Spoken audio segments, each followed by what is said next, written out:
सुबह सुबह चाय के साथ अखबार और अखबार में किसी महिला के साथ बलात्कार की एक खबर पढ़कर कुछ देर के लिए चेहरे पर चिंता की लकीरें आती हैं और चाय खत्म होते होते हम खुद को जज समझते हुए एक फैसला सुनाते हुए अखबार बंद करके एक तरफ रख देते हैं।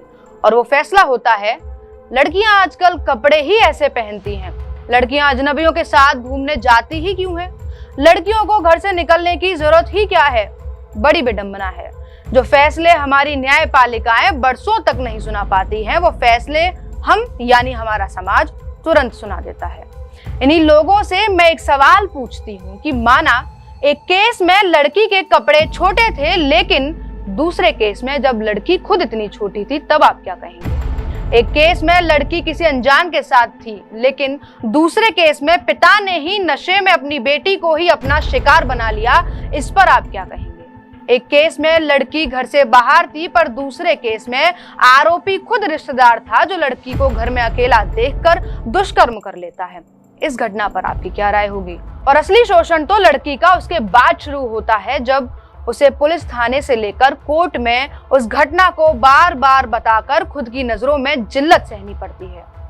एक ऐसा माहौल जहां आज भी डर व्याप्त है उन महिलाओं में जो सालों से घर के किसी कोने में बैठकर केवल इंतजार कर रही हैं अपनी आजादी का।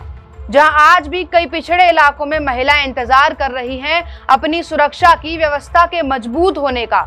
जहां आज भी महिलाएं इंतजार कर रही हैं एक उम्मीद का कि एक दिन तो कृष्ण आएंगे जिसने द्रौपदी के चीरहरण को होने से बचाया था, उन्हें भी बचाएंगे।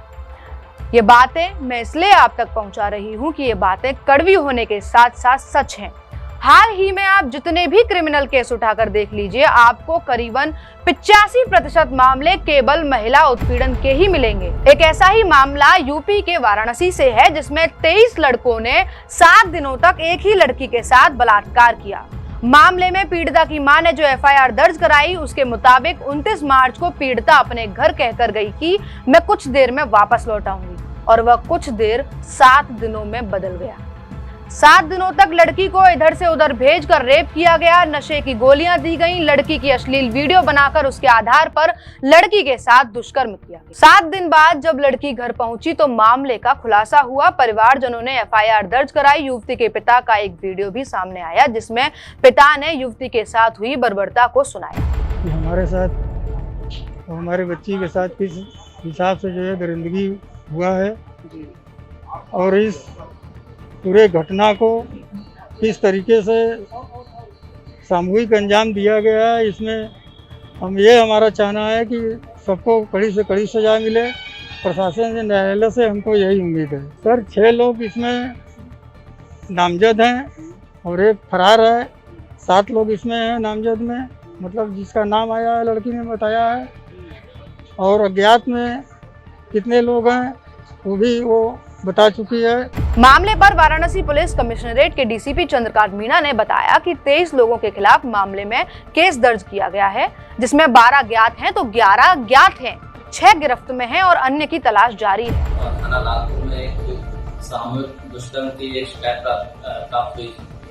इसी के क्रम में ये बताना चाहूंगा कि ये घटनाक्रम 29 मार्च से 4 अप्रैल का है, जिसमें पीड़िता का ये कहना है कि 29 मार्च को सर अपनी मर्जी से देखे अपने दोस्त के पास में।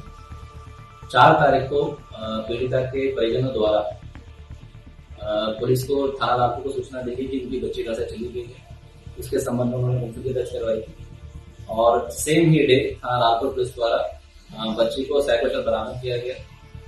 उस दिन ना पीड़िता के द्वारा ना उनके परिजनों द्वारा किसी तरह की कोई शिकायत की गई कि कोई दुष्कर्म हुआ है।